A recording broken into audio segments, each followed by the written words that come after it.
what it is, citizens. My name is Casey Lau.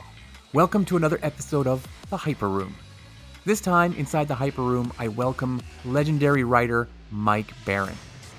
His list of comic book credits includes such landmark runs as being the co-creator of The Badger, the first writer on the Wally West run of The Flash for DC Comics, the very first writer for the ongoing series for the Punisher for Marvel Comics.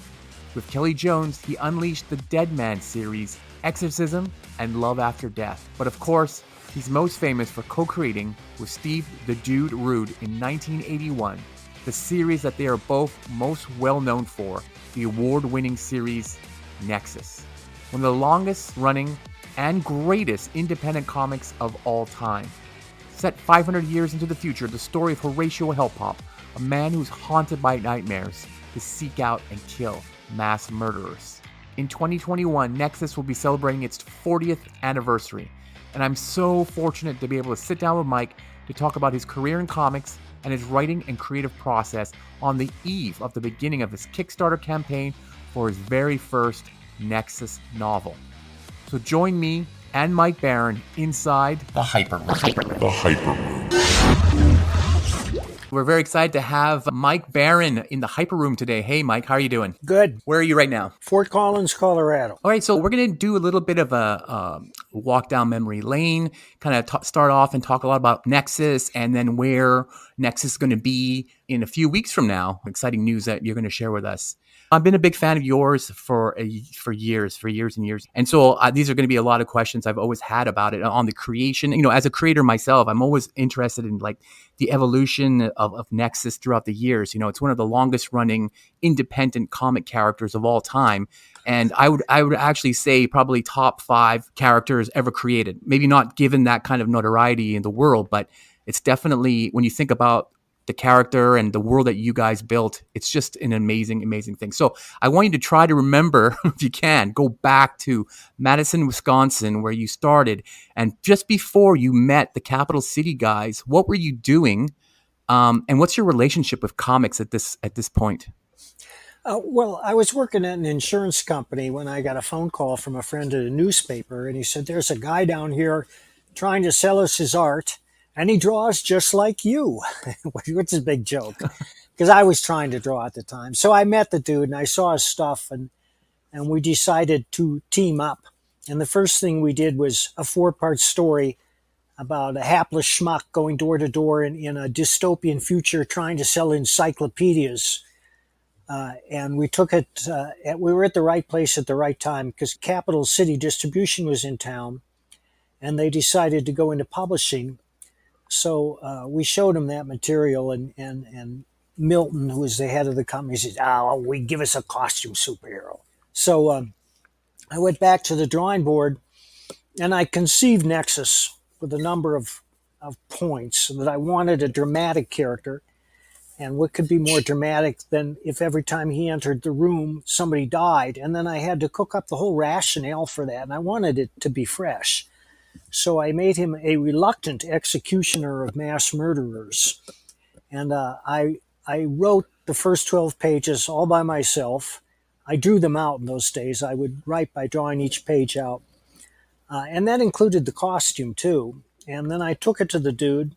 And he illustrated it, and we showed those 12 pages to Capital City, and they said, "Yeah, let's go." And we were off and running. And they did 3 black and white issues, which were a little odd because they were oversized. And the third one included a flexi disc with a recording of the script. And it always struck me as a little strange because comic books are a unique medium. And they don't need a soundtrack. If they need a soundtrack, you make a movie out of them, and people have. But after that, then they went into the color comics. And that was a standard size comic book issue because they were distributors. They understood the importance of standard formatting. And they only did 6 issues before they realized that they couldn't make a go of it. But the characters were so popular that we had bids from several publishers, and we elected to go with First Publishing at that stage. I want to go back a little bit because this is the part that I'm always curious about. So Capital City was a distributor like Diamond Comics is today. Right. But Right. back then, so they would distribute Marvel, DC, and they said, you know what? We're going to make our own comic book line. Is Right. that the thinking? And we need some superheroes. And so that's what they did. And they were in Madison. So they're like, oh, here's a guy with an idea. Right. And they created 3 titles: Nexus, Badger, and Whisper. I guess if this was a way to have some exclusive product, maybe, is that maybe what they were trying to do? Do you know those kind of business dealings back then about capital? I think that a lot of it was they were just great fans of comics and they wanted to create unique content. I definitely remember those capital color issues were very high quality in terms of the printing and the design of it. I think Richard Brunning was one of the guys there, also very famous for his design work as an editor as well. Because those six color issues were good. Do you remember the reason why were the first 3 magazine size black and white? Seems like an odd idea. Well, I don't know. Well, one thing is the dude's work looks very good in black and white. It does. It does. But the thinking behind it, I don't know. You'd have to ask Rich. I think he was primarily behind that. So you meet Steve, the dude Rude, and you guys are on the same page. You're more the creative guy with the idea. He's the guy with the art. You take it to Capitol. They love it. They publish it. How was the book received when it comes out back then? You guys are one of the first independent superhero titles, I believe, right? There were Specific Comics at the same time publishing some of Jack Kirby's stuff, but you guys are more like kind of unknowns trying to get into this marketplace. Do you remember anything about that kind of business? The critical reception was very positive, very positive. And it was on the basis of that I went to work for the Big Two and many other companies. So Capitol gives up, or they can't make it work, and I guess the whole thing. But they still continue distributing, I think, right after they. Oh shut yes, down the yes, they comics section. did until the falling dominoes forced them to sell out to Diamond. But first was a publisher only, right? And they were in Chicago, and Right. they were a different kind of publisher. They, I believe, already had American Flag coming out in like a newsprint kind of That's format right. with Howard Chaykin, right? Yep. And And so, they- how friendly were you with those guys at first? That this deal was, and also, how long was that deal between? Because I was just rereading the comics, and number 6 of Nexus, the last Capitol issue, as they go into the bowl-shaped world, there's a mention in number 7, the first issue, that there was a lag or a wait between the last 2 issues. But do you remember how long that wait was for the reader? No, I don't. And we didn't really know anyone at first at the time, but we agreed to meet with them halfway between Chicago and Madison at this restaurant that spanned the interstate. It's no longer there. And that's where we hammered out the deal. And Rick Obadiah was there. Yeah. And I think Mike Gold was there too. Mike was our editor. Everybody's happy that you got a new deal. And First is a great publisher. They publish some of the most memorable independent comics by some of the biggest creators of the 80s.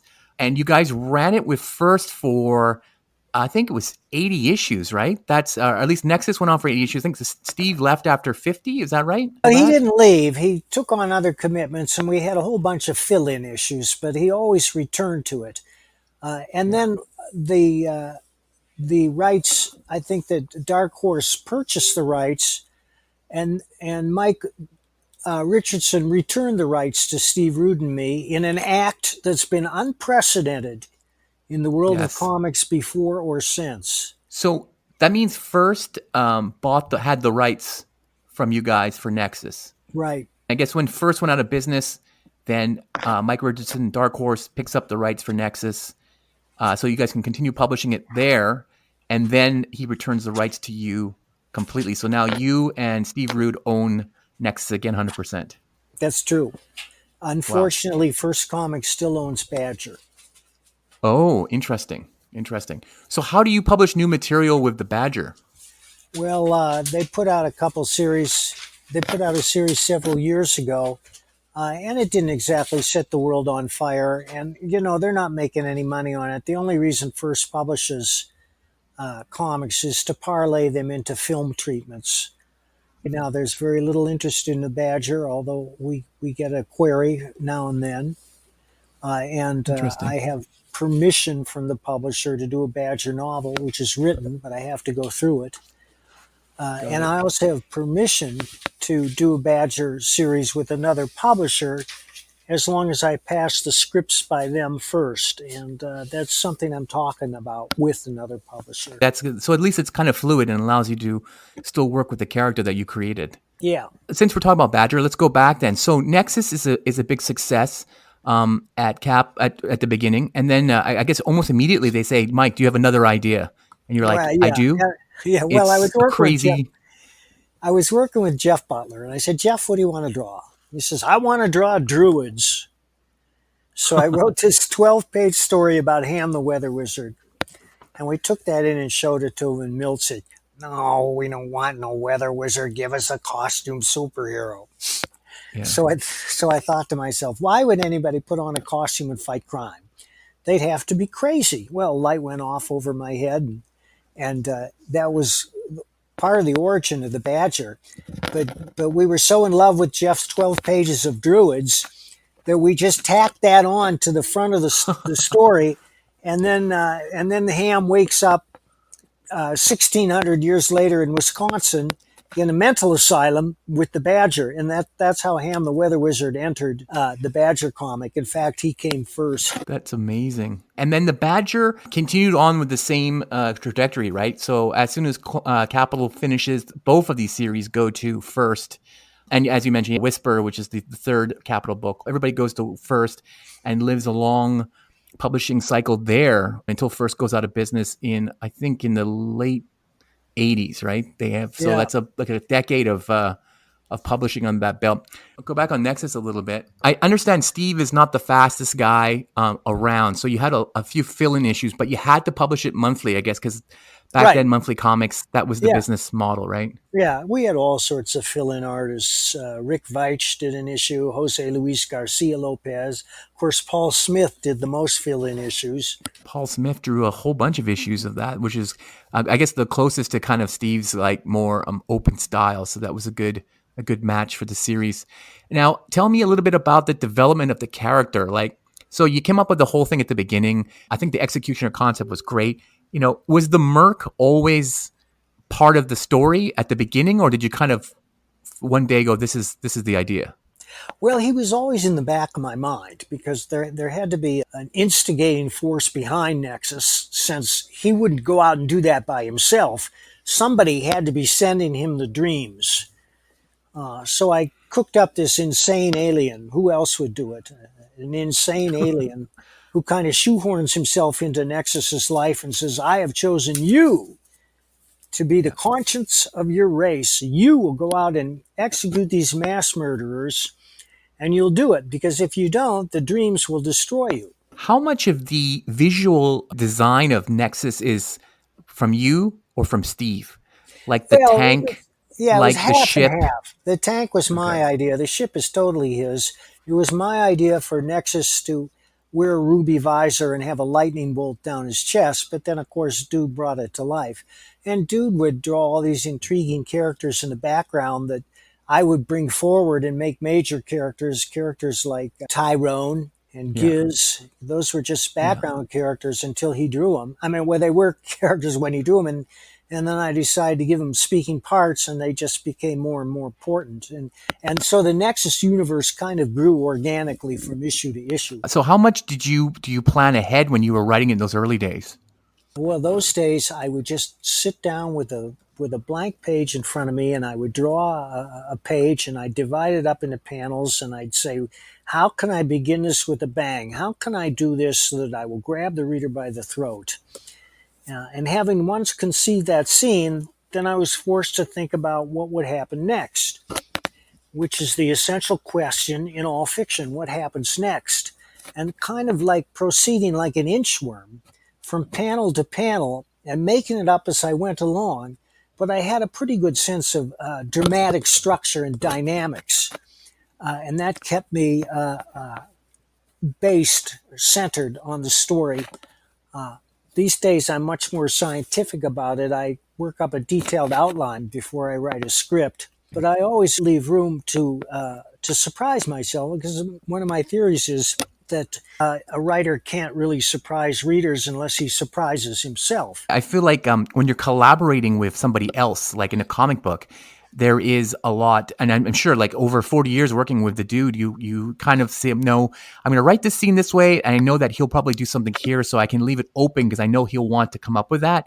But when you're writing a book, it's all you, right? So you'd have to be Right. much more meticulous in the design of it because there's nobody going to come and help you out with that one thing that you just not, you know, that just a visual cue will be better for it than an actual sentence. Right. And also, I have to say, the characters, maybe it's because I've read 100 issues of Nexus, but they all seem so well-rounded and so interesting. I'm wondering, do you know a real life Judah? Is that where that comes from? Sandra and Jill and all these characters that you created in the series, they all seemed, they had a purpose, but they also had a distinct character. Tell me a little bit about creating these characters. Well, thank you. I think that they grew organically out of the story because the story demands certain elements. For instance, the story demanded a female character, and so I brought in Sandra and I made her a spy. That was her excuse for going to Ilum, which was at the ass end of the universe. But then she and Nexus fell in love, and a lot of it was just guided by my story sense and understanding of what constitutes story.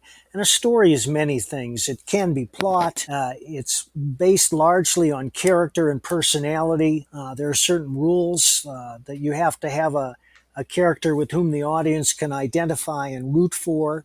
But a story is also ambiance. If you put them in an unusual setting, I mean, if you think back to the movie Avatar, when you're watching it, your jaw is just on the floor. But then you walk out and an hour later, you can't remember what it was about. Story about visuals, but visuals are important. And of course, comics are a visual medium. And many comics over the years have gotten by visuals alone. We've put up with bad writing because we love the artist. Totally agree with that. Exactly. Yeah. I've seen these scripts that you used to draw out, and everything is there. I mean, the layout is there, the dialogue is there, and then you see Steve put his art on top of it, and it just like pops like to another level. And that's, I guess, why it's so successful, because it's like the two of you come together to create this page that, because mostly you see like a Frank Miller, or Howard Chaykin, who is writer artist, and they kind of know what they're doing. But the two of you, like maybe like more like Chris Claremont and John Byrne working together, were able to kind of like finish each other's sentence and have such a definitive look and feel to this comic. Like, I honestly think that whenever I read it, again, maybe it's just because I'm a fan and I've read so many of them, I just feel like I want to go to Ilum. I don't know what, it doesn't seem like a very safe place, but it seems like some place you'd like to go to. Well, a lot of people are waiting to get in. Whenever I wrote those scripts when we were back in Madison, I'd go over to Dude's house and he'd do little thumbnail layouts in the margins. And he'd do thumbnail. He always thumbnails everything. I mean, he would no more dream of sitting down and drawing a page strictly from the script than he would have wearing white socks to a wedding. Well, he might. Another question I have is, do you remember what is the world like in the early 80s to you that you create this? Because I feel like a lot of comics are created based on circumstances happening to the creator at that given time. What was it? Why is Ilum this place where asylum seekers go to? The Sovs are the bad guys. That was definitely an 80s thing, right? Then you created the cohesive web. There's all these things that seem kind of prophetic, I guess, in a way, but also just like, there must have been something going on, something that you were reading or something that you were seeing that kind of influenced some of this, or would you say that? Well, to a degree, I think that we all draw inspiration from what's happening in the world around us. We can't help but do that. On the other hand, it was not like I was putting down a chronicle of what I was thinking and caring about in those days. My first obligation is to entertain. And I think that's an important rule for every writer to bear in mind, that the writer's first obligation is to entertain. And the second obligation, especially for somebody working in comics, is to show, don't tell, which means that if you can transmit the story visually, it doesn't need words. Just use the words, keep the words to the bare minimum. And the third rule I have is to be original, which isn't that difficult because every writer is a unique human being and you necessarily bring your own life experiences to whatever it is that you're writing. So basically, Nexus was selling fine. It was just first that went belly up at that end. Here's the thing. They started out with an office in an attic in an upscale suburb in somebody's house. And then they decided to rent these real splendid headquarter building down in the Loop.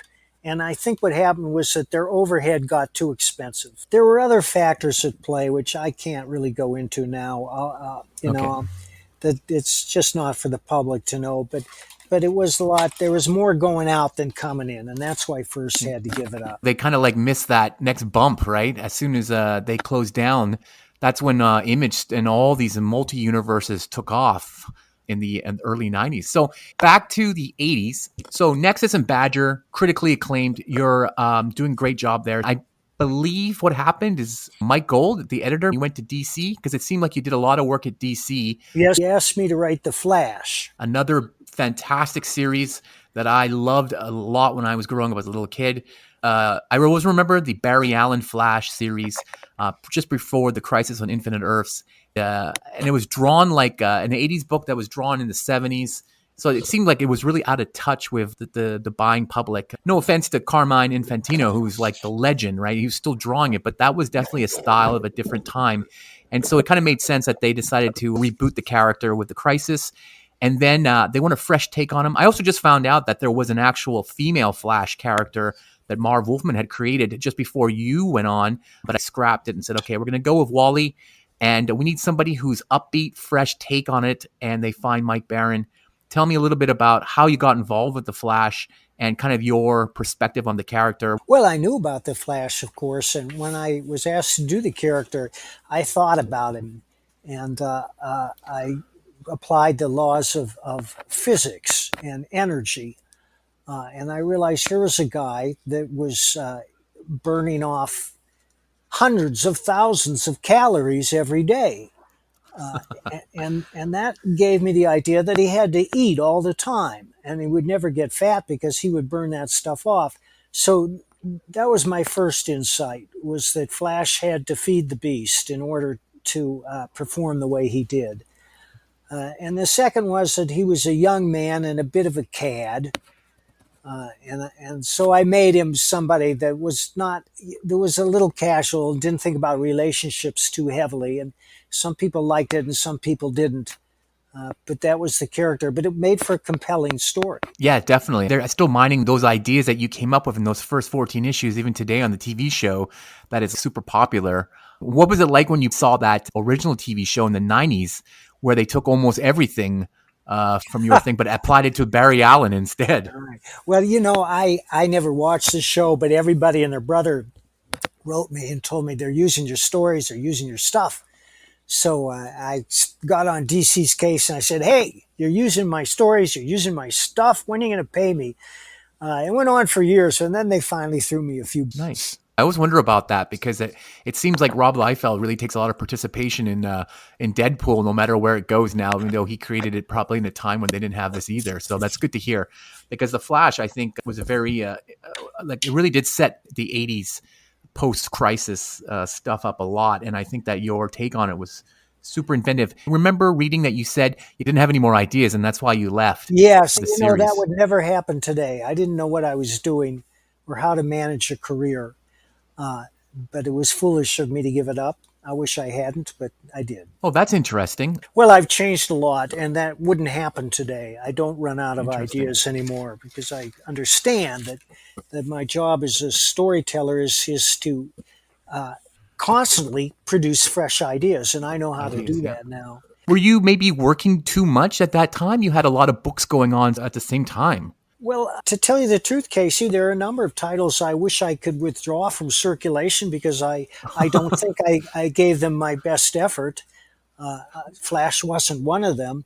But I've changed a lot over the years, and now I'm at a stage where I don't let anything leave the house unless I think it grabs the reader by the throat. Well, do you want to talk about Sonic Disruptors at all? Sure. Well, this to me seemed like you're a very personal passion project. It looked like an independent comic that was being published by DC. It was a 12-issue rock and roll comic in the middle of the 1980s after writing on the success of all your other books. Maybe talk a little bit about the origin of the idea and then what kind of happened to it while it was being published. Well, that's the same story as The Flash. And again, this would never happen to me today, but I was making it up as I went along. and I hit a wall. I didn't know what was going to happen next, and also the sales were falling, so uh, they canceled it. I think they had canceled it after 8 or 9 issues.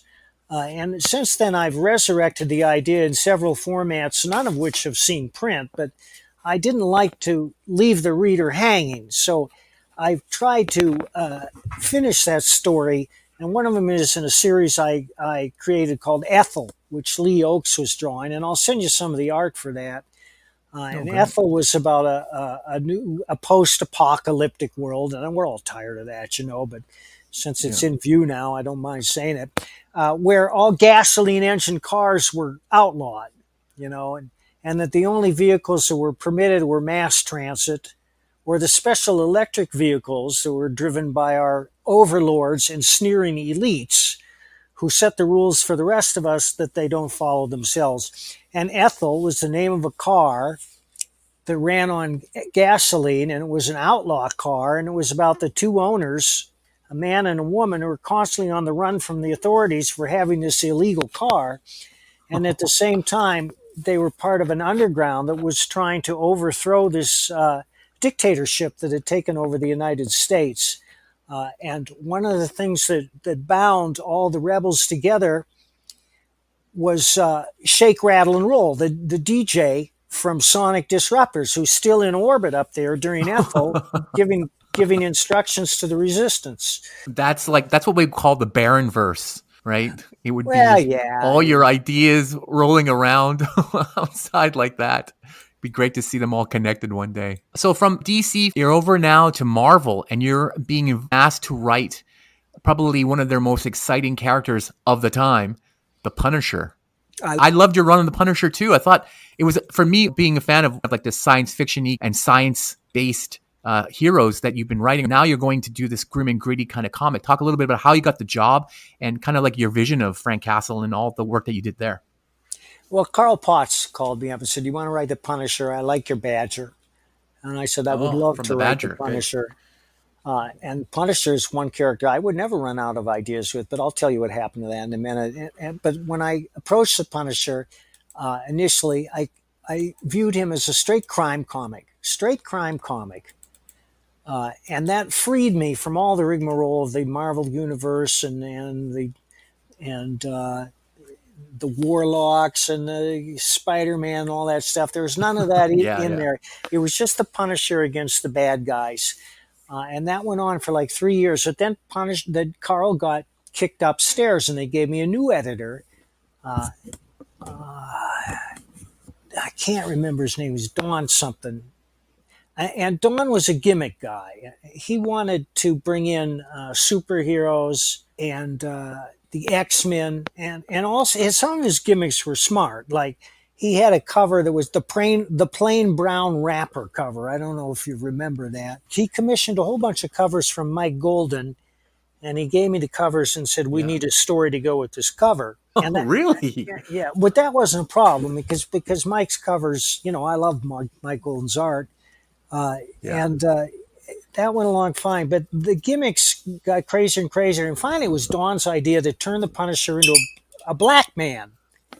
I don't know if you remember that, but Frank had to hide from somebody, and Michael gave him this. He said, "Here, take this. It'll turn your skin black." And so he did it, and then there's a scene here when he looks in the mirror. Yeah, it sounds weird, but they turn him into like a Frankenstein and a war machine these days. So I guess this is the beginning of this kind of I never crazier Punisher stories. He tells you he wants Frank Castle to be black, and then you just got to roll with it. Well, it was ahead of its time. This is so interesting to me because I guess a lot of people that are not in the business don't understand like how maybe corporate comics are done. Like when you're doing Nexus, did you have an editor on Nexus? Did somebody work with you in those we had a number early of editors? I think Michael was an editor, and then Alex Wald was our editor for a while. And Alex is a real sweetheart. I don't recall anybody ever asking me to change anything in Nexus ever. It was strictly our creation and was never meddled with in any way. That's what I feel. It had a very strong creator vision to it. What is the role of the editor during Nexus then? Making sure all the spelling and punctuations correct, or are Pretty they doing a much. little bit of like sounding board to you? Oh no, I don't recall them ever giving me any story ideas. Just making the ship run on time. Make sure they had the scripts. And it was never a problem for me. I've never missed a deadline in my life. It became a problem for the dude as because became slower as he went on, and he was also getting Yeah, offers to do a whole bunch of other stuff. So we had that's to right. have all those fill-in issues. So after the dude leaves and goes, he's doing stuff for DC. He's doing Space Ghost. He's doing all these other things. You're paired him with different artists all the time. Maybe you can talk a little bit about how do you work with other artists who weren't there from the beginning? Are they just basically taking your script and just delivering it like a normal project? Like, talk a little bit about, because this is your baby, and it's a little bit more different to talk about. How you work with other creators rather than like working on a Punisher or Flash. Well, I had no problem with them. They were all professionals. I don't think they brought the passion to it that dude did. But somebody like Yeah, Jose Luis Garcia Lopez is a thorough professional. He's going to do the job. He studied the books. He got the looks. And I was still writing by drawing each page out by hand. And every artist and editor I've ever worked with loves that because yeah, they can tell at a glance what's going on the page. My art is good enough so that you can understand what's going on. And it yeah, also included all the dialogue and captions. So it was not yeah. like you'd have to go through page after page of type to figure out what was going on. When did you stop doing the stories like that and go to normal types, plots, and scripts? Well, And why did you do that? one of the reasons I was hurting my back. I've never had any training drawing, and I would bend over a horizontal surface, and it was just giving me terrible back pains. And I think that was the main reason I started going to a straight script. But I understand script writing very well. And if you see my scripts, they're pretty sparse. I mean, a 24-page comic book script will print out to less than 24 pages in type. I managed to transmit the maximum amount of information with the minimum amount of words. And an example of this is here, let me just open a script up and I'll read it to you. Florida Man. All right. Top third, exterior night, horizontal, showing Gary's double wide trailer up on cinder block stilts with a surrounding deck, no rails. Massive chains stretch over the roof, anchored in concrete butts in the earth. Two dead planters hang from the chains where they stretch over the deck. Behind the trailer is a swamp, moonlight gleaming off standing water. In the parking lot is Gary's old Ford F-150 and Floyd's beat-up van, which says Belmont Pest Control on the side. Gary and Floyd are sitting near each other in old chairs, tilted back against the trailer wall with a table between them. The table is an old cable spool.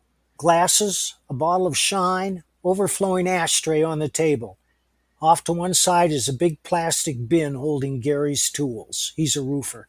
And that's the description of the first panel. And then I go into the dialogue. Wow, that's amazing. It's so But interesting to hear that from you, how you write that description for your artist. well, that's an establishing shot. And one of my rules is that every page must have an establishing shot, which is a visual of everybody involved and their physical relationship to each other before you start going into close-ups. You got to see everybody all together in the scene. And once I've done that, then the rest of the descriptions are necessarily lean. Because if we go to 1-2, close in on Gary on the left, Floyd on the right. Gary is a 40-ish redneck with a mullet and a stubble, tribal tats covering his arms and a tat on his neck, wearing a wife beater. Floyd is like Joe Pesci with a gleaming black pompadour. And then I go into the dialogue. This is so interesting. So, because you work with the dude so much, you can kind of feel like what he's going to produce with that kind of description. Yeah. But then when you work with different artists, you get different results, right? Do you need to like massage some of that stuff a bit more with different artists, or is it just like you get back what they get and you just go with it? Well, if they're good artists, they follow the story, they make the story their own, and they bring it to life. Now, sometimes an artist thinks that he knows better than me, so he starts changing the art. And then we have a problem. Do you think that Steve's what he's done with your plots has been what you saw, or better? Well, about 15 years ago, Steve hired me to write the Nexus newspaper strip for him, which is what Dark Horse will bring out next year. And because of his problems, which are all readily available in the film Rude Dude, he started changing the script to reflect his own personality and how he felt the story should go. Well, I wasn't too happy about that, but he paid me, and he was the publisher, so it was his deal. And that's what you're going to see. And then that's why I say that these modern Nexuses are written by Steve Rude with an assist from Mike Baron. After First closes, you guys move to Dark Horse and you start doing Nexus again, and you start again with number 81, or what everybody knows as Nexus the Origin, before Uh-huh. moving into a series of mini-series like Alien Right. Justice, Wages of Sin. Obviously, you did this because you wanted Steve to draw it and he needed a little bit more time, or Right. talk a little bit about the Dark Horse issues of Nexus. Well, again, those were all my scripts, and Dude illustrated them as they were written. And he was only doing these miniseries because he was taking jobs with other companies at the same time. So the stuff that happened in Dark Horse, was it already in planning stages that was going to be the next parts of Nexus, or did you think that maybe Nexus 80 at first was going to be the last issue forever? Oh no, Like, did I'm the you? last issue, but each one of those miniseries I created on its own, and I can't remember if I outlined them or just did it by the seat of my pants. But I always had in mind that they were going to be 4 issues each, and I had to have a beginning and a middle and an end, and that each issue had to be a story complete in of itself and entertaining in and of itself, and I kept those precepts in mind while I was writing them. We are already now in like the 90s here for Nexus. Do you think that because of the length of the series and because it wasn't like continuous, that it maybe affected the readership at all? I mean, I don't know how many people are like me who would just follow it anywhere because, Yeah, there's new there's no people coming in question and out. about that. There's no question about that. When you stop doing the monthly thing, people drift away unless it's a big event. You finish doing the series of Dark Horse, and then there's a 10-year wait. Sundra's pregnant, and we were waiting 10 years before we find out what happens to the baby. That's true. The last issue was 1997 with Dark Horse before it picks up again with Steve Rude's Rude Dude Publishing, and you guys wrap it up and hit the number 100. What is that, That's 30 right. years later? That's right. Do you remember at what time of this publishing at Dark Horse that Mike Richardson gives you guys back the rights? It was in the middle of it. And why do you think he did that? Is it like he just loved you guys so much he wanted to make sure you had your character back? Well, Mike is a person of outstanding character, and I think that had a Yeah, lot to yeah, do with it. He just felt that it was yeah, right for us to own the creation that we created. yeah. But since then, he's very committed to Nexus, so much so that we've been working on bringing a feature film to the fore, and that's still in the works, but who knows? You do the newspaper strips. So there's obviously still some kind of audience out there for Nexus. It's coming back to Dark Horse Presents. You're back there as well. And as we Yes, know, yes, yeah. We did a series at Dark Horse Presents, and Dude changed my dialogue in that too, and that's in the book Into the Past and Other Stories. yes, that's the last thing I read recently. So I did get the Into the Past stuff. That was very, Right. very interesting to read.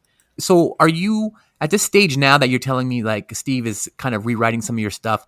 So what are your thoughts with Nexus? Are you guys going to continue producing new material, or what do you Oh yeah. think is going to happen? Oh Oh yeah, yeah. great. Yeah. Yes. I think I mentioned I'm doing a 3 issue series with Richard Meyer that will probably appear next year, but it's already written. Who's going to publish that? Richard Meyer, Splatto Comics. So it's And not to do with Dark Horse. You guys are going to do that independently with a yes, yes, and new it's with publisher. Dark Horse's permission, even though we own it. I want to check with Mike so that we don't step on any plans that he might have. And Richard has picked Kelsey Shannon as the artist, but Kelsey's not going to get around to it for many months yet. But it's written, and I'm real happy with it. In Okay, fact, that's fantastic to hear. I'll send you the scripts if you like. Oh, I'd love to. That'd be great. And then next year, 2021, is the 40th anniversary. I can't believe it, of Nexus. And Dark Horse is going to release some special editions. Do you know anything about this? Well, I know about the issue that they've been advertising on Amazon. I don't know if you've seen that, but then they commissioned me to write another 3-issue series beyond that, which I did. And the dude rejected all my scripts, and Oh, he went through a series of writers to try and bring his vision to the fore, and he was unhappy with any of them, and then he let them all go. So he decided to write it himself. And I don't know when that is coming out. wow. Yeah. Okay, so we're gonna have like two different Nexuses Yes. coming out next year. We're gonna have the Steve Rude version and the Mike Baron version. Yeah. What did you think when you saw these Dark Horse Nexus archives? All your old material republished in hardcover books. Well, I'm happy to have that out there. I hope that libraries are picking up on them. It's definitely great to see all of that stuff back together in under one book format that's easy to Right. get even today, right? I feel like, when people are like getting into comics now because of the Marvel Universe films, and, once they think, okay, I got enough Avengers, I got enough Spider-Man, I'm really ready to read, like, what are the classics in the comics besides Watchmen and Dark Knight Returns? And definitely, I always say Nexus. You got to read Nexus from the beginning, and the stuff holds up. It looks great, especially in these hardcover books, these omnibuses. It's on Comixology now as well, so people can read it on their iPads. What did you ever think that you would see all this stuff produced and available on the web and in digital formats? No, I didn't. As a traditional comic book reader and collector, I'm not crazy about it too. It's just not the same thing. You want that comic to hold in your hand because there's a certain magic that happens when you look at Sure. a two-dimensional sheet of paper that's beautifully illustrated and colored, and it creates a three-dimensional world that draws you in. And it's even better if the story rings true, because if you're honest, let's say that for the bulk of comics history, especially from the 70s on up, the quality of the art has far exceeded the quality of the writing for the most part. Now that's changing, and one of the reasons it's changing is because they're hiring shittier artists. Hmm. But there are still great writers out there who know how to use the medium. Do you read any comics today? The only comics I read are comics that I trade with other people and that people send me, and recently they've all been crowd-funded independent comics. Do you see anything interesting? Seeing what the young creators today are doing, probably influenced by what you have done, that must be something interesting to see. It is. There's a terrific artist. Are you Yes. familiar with Michael Yes. Fife? Absolutely. Yeah, he does. What's the name of his series? Copra. Yeah, and he's a unique artist. I mean, you look at his Very. stuff, and it's just totally out of his sui generis. He doesn't look like anybody else. Is there any other writers that you might follow that you think are and it doesn't have to be comics, like just in general? David Lapham, who does Stray Bullets, Yes, David's amazing. he's a very good writer. Were you involved in this Nexus animated demo that Steve kind of released onto YouTube? No, 2004. no, no. Okay. That was all dude steal, and that was a labor of Okay. love for him, and it took 3 years and cost him a lot of money. I remember reading an interview with you or with him about like pitching that. And once the people like, wow, it looks great. Then they find out the stories about a guy who kills mass murderers. Yeah, Then yeah, the conversation dies after that.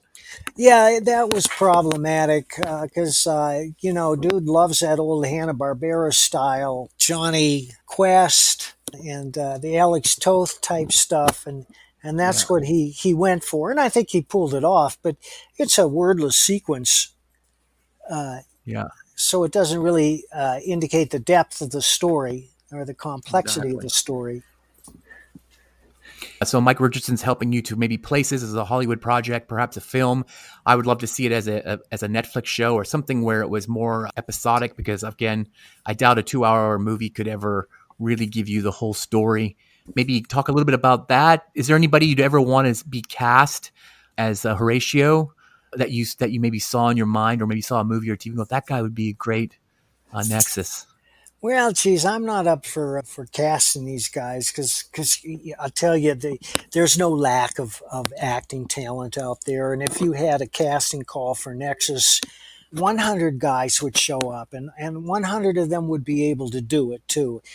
Yeah. Michael Fassbender would do a good Nexus. Would you like to see it as a live action thing first, or do you think an animation thing would be better? Like, what do you think would try to capture what you guys created the best? Well, I'd like to see live action, but I wouldn't turn my thumb down to an animated sequence too. And there's a good Mm. chance that might happen. I know that Mike Richardson is pushing for an animated sequence first because it costs a lot less to get off the ground. I think that would be fantastic. Anything to bring the series to a wider audience would be great. Let's continue into the career that you have now. So you are writing a lot of novels now these days, right? You're not so much into the comics; you're more into writing novels like Florida Man. Can you talk a little bit about the transition from? I've actually even seen your interviews back in old Nexus comics saying that one day I'm going to write a novel, and now you kind of, I don't know, it clicked in your mind how to do it properly. It took me 30 years to learn how to write a novel because I'm a slow Oh, learner. But when I got it, I got it. And now I am more excited about my writing than ever because I think I've mastered the novel form. I know how to use it. And I'm just a novel writing machine these days.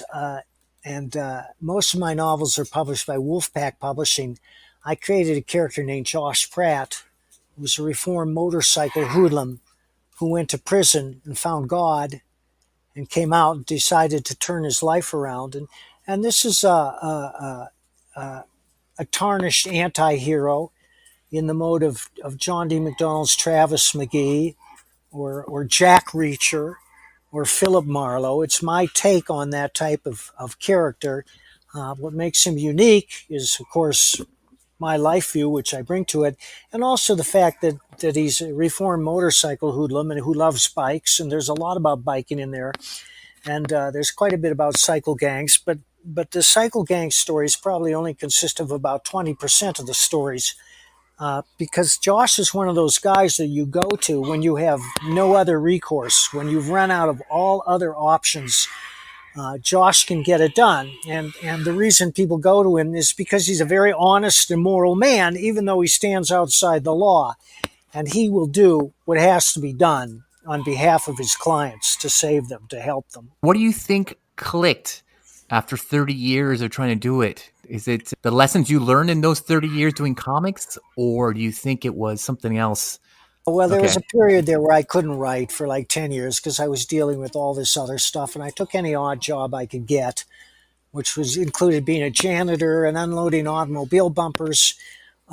And I wasn't thinking of writing at that time. And it wasn't until after my late wife died that I sat down again and decided to give it another shot. And after clearing my throat with a couple of novels that did see print, I started a big novel called Banshees about a satanic Yeah. rock band that comes back from the dead.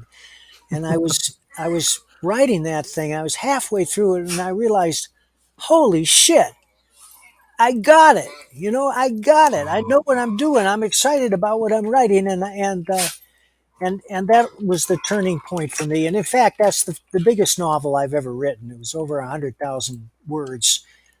wow. Although my novels do tend to be kind of big. And my publisher for that is Kevin J. Anderson, the great science fiction writer who writes the Dune sequels. It's Wordfire Yeah. Press. I'm sending you the link and I'm sending you the artwork. But Banshees Beautiful. I'm very proud of that. It got a starred review in Publishers Weekly. It's an absolute throat gripper of a novel. But unfortunately, Kevin has no advertising budget. He just puts the book out, and I don't know how to advertise. So it hasn't exactly brought me fame and riches, although there's an audio file available now for people who are driving long distances. But Banshees is a fantastic book. If you like Stephen King or Robert R. McCammon, I think it's as good as anything they've done. And I've written 3 horror novels, and Kevin has published them all. And I'm very proud of all of them. They're all really good. But it wasn't until I hooked up with Wolfpack that I really got in gear, because Wolfpack took all my biker novels. They'd been previously published by an outfit called Liberty Island Press, and I'm grateful for Liberty Island to give me the opportunity but Liberty Island has even less idea of how to advertise than I do, and they only sold like 20 or 30 copies. But once Wolfpack Press took them over, they really started selling because Wolfpack specializes in men's adventure novels and crime Okay. novels and westerns, and in particular in westerns. And I've written a couple of westerns for them. And also it was Wolfpack that published Florida Man, which was a big departure for them. How long does it take you to write a novel now that you've kind of got back into the groove of writing these kind of longer fiction? Well, I can write 3 to 4 novels a year, and this is Okay. because I prepare for them extensively ahead of time with a detailed outline. And in the case of Florida Man, as I said, I had written 5 scripts, and I just followed the scripts. I just said, this is in the I didn't follow the script slavishly. Because there's a lot of stuff in the novel that wasn't in the scripts. Because I'd come to a point in the script and I'd say, well, this isn't so great. This isn't so hot. This doesn't work. What else could be going on? But the thing about a novel is you start building a world from the first page and you put things in. And sometimes you don't know why you put things in. And then 20 chapters later, you realize why. That person you introduced in the 3rd or 4th chapter becomes essential to resolving the dilemma of the book. And that's kind of how I work. I'm sure a lot of creators are listening to this as well. What does your workday look like? Are you do you an early person? Are you an evening person? How many hours a day do you write? I'm an early person, and when I'm storming on a novel, I'll write for 3 to 4 hours a day. I don't think I can do much more than that. You just kind of get burnt out, but I never stop thinking about it. And sometimes when I'm really burning along, after I get up from the typewriter, I'll go to my room with a legal pad and a pen, and I'll write down ideas which I'll incorporate into the novel. If the idea is really hot, I'll get up and go back in and type it right into the manuscript right there. I think the key is to preparation, know where you're going, and to have a constant flow of ideas. I'm really hung up on the latest Josh Pratt novel, which would be number 8. I think the first 7 absolutely sizzle, and I want the 8th to sizzle too, but may have to set it aside for a while and work on something else on the interim. And I guess the biggest news that's going to come out from you, for at least for fans of your Nexus work, is that you're about to launch a Nexus novel Yes. Kickstarter. Tell us a little bit about that. Well, I wrote this was it last winter, the winter before last. I couldn't sleep. I just had real trouble sleeping. And so I was burning through this Nexus novel. And it was partly because it was the idea that I gave to Dude that he rewrote everything. And I thought, well, that's not the story. Let me present the story the way I envisioned it. And it was just very liberating to paint the world in words alone. And you'll see what I mean when you read it, because there's a lot of wordplay in it, a lot of fun stuff, but it's also a very serious science fiction novel. And it's got pathos. It's got a lot of drama. It's got some heartbreak, and it's got a lot of philosophy in it. And I think that the standard Nexus fan is going to be delighted with it because it greatly enriches the world and gives you a different view of the Nexus universe. Can you tell us a little bit about the story? Does it take place after a certain issue, or is it a prequel? Like, where does it take place in the Nexus history? Well, it takes place contemporaneously with the Nexus newspaper strips, except that my novel will be out first. And it all came back to years ago, 20 years ago. Dude said, what Nexus story would you love to do that we haven't done before? And my answer was Nexus versus Galactus. And that's what the book is about. Only we don't call him Galactus, we call him Gormando. That was the newspaper strip story, right? That's right. That's right. Well, wait till you read the novel. I mean, it's completely different. I mean, it'll blow your mind. I'm very excited to see this because, we've seen like Steve Rude Nexus portfolio. So sans words, sans scripts. So we can see him just how he sees Nexus as his pure version of it. And yet we've never seen the Mike Baron pure version of Nexus until now. Why now writing the book? Why didn't you do this before? It seems like a great idea. Well, I was frustrated by dudes altering my Okay, dialogue. He put stuff in that I just couldn't put my name on, got it. and I wanted to present the story the way I would present it, and so that's what I did. And again, it was based on a long, detailed scripts I'd given him. But again, when I started transmuting it into just a novel, things got changed because the novel necessarily involves a great more depth, and I was able to add a great more depth. I just sent you the link to the Nexus newspaper strips, which Great. is going to be out. I don't know when it's going to be out. It was going to be in August, but now they're going to have to wait. I don't know if he did them as a Kickstarter as well, but I remember buying those. I don't remember how I got them. Were they released by Dark Horse or somehow? No, But I no, remember dude, the dude two. released that himself. He released that Yeah, himself. Rude Dude Press. So you've seen the physical copy, right? I mean, it's yeah, I've seen enormous. it. It's Yeah, it's enormous. enormous. So Well, that's what that. this is. It's a exact replication of that in a book. Oh no, no, these are a lot smaller. They're still Oh, okay, oversized.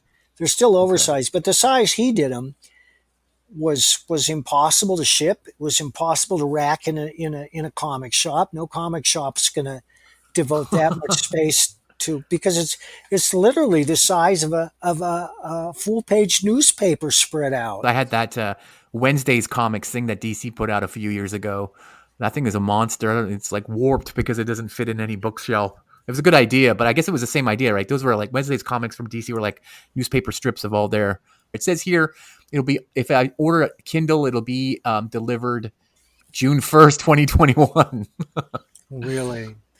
So at least I'll be able to read your version of this sooner. When are you going to start this Kickstarter? Within the next 2 weeks, but I'll be happy to send you the manuscript now if you like. That would be great, but I definitely want to participate in the Kickstarter for sure because I Well, think thank that you, Casey. it'll be very exciting to see, especially for people who are hungry for more Nexus material. That's for sure. When is Yeah, the book going to actually ship, or is it a digital book, or is it a real book? it's going to be a How real does it book, work? but for $5 you get the digital download. For $25 you get a signed copy and a signed copy of the comic.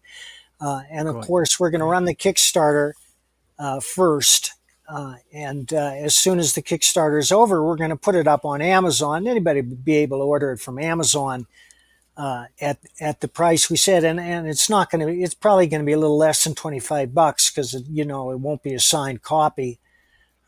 Yeah, But I'm not writing for my health here, and very few publishers are going to give me an advance these days. Although I did get an advance for Florida Man, so this is yeah, just me making a living, and I yeah, hope there are enough Nexus fans out there that'll support it. And I'll tell you this: that the book yeah, is going to blow their mind. I know yeah. when I write good stuff. I feel like it will be a success, and I feel like this will be a new distribution channel for you if you want to continue writing Nexus novels, About new another one, new yeah, comics. yeah, I got the idea already. Maybe you finish off the Sonic Disruptors too one day this way. Well, that one doesn't call to me like these other ones do. I mean, I'm more interested in Josh Pratt because I set out to write straight crime True. novels.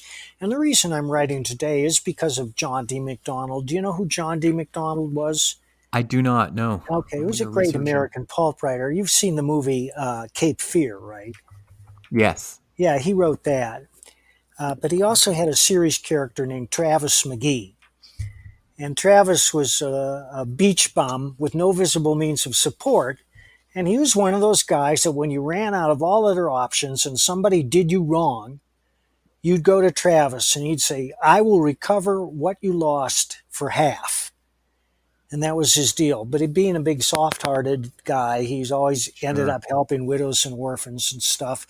And every book had a color in the title. The first one was The Deep Blue Goodbye, Pale Gray for Guilt, One Fearful Yellow Eye, Bright Orange for The Shroud, Nightmare in Pink, The Long Lavender Look. And that's why I'm a writer today, because of those books. He just grabbed my imagination. They're all told in the first person, too. I'm going to take a look at those because yeah, it sounds very interesting. Those kind of stories I like to read as well. Okay, so let's wrap this up. My last question is there an end to Nexus? Is there a final story that you'll write, or how does it end? in your mind? I mean, you're not going to tell me. I don't really want to know either how it ends. But No, there I is want no to kind of ending. There is no okay. ending. It means I'm free to create Nexus stories as long as I'm kicking, and I hope that I will. Great. Okay. Yeah, I don't want to know anymore. I think that's great. I feel like they've aged, but not really, right? I feel like Right. when I see the dude draw them, they still look the same age, but all this other stuff has happened to them. Like they've got children and things like that, but they still look the same. And that's how I think I'll always think of the characters in the Nexus universe. But this has been fantastic, Mike. Really appreciate your time. What a great career. And we're going to be looking forward to your Nexus Kickstarter. Thank you, Casey. That was fantastic. His entire bibliography, from all the Nexus comics to The Flash to The Punisher and all his modern novels, are available on Amazon.com in either print or digital. So I definitely recommend you to check them all out. You can follow him on Twitter at Bloody Red Baron and at bloodyredbaron.com. You can follow The Hyper Room on Instagram at The Hyper Room, one word, and Twitter at The Hyper Room. And last but not least, this calls for hyperspeed.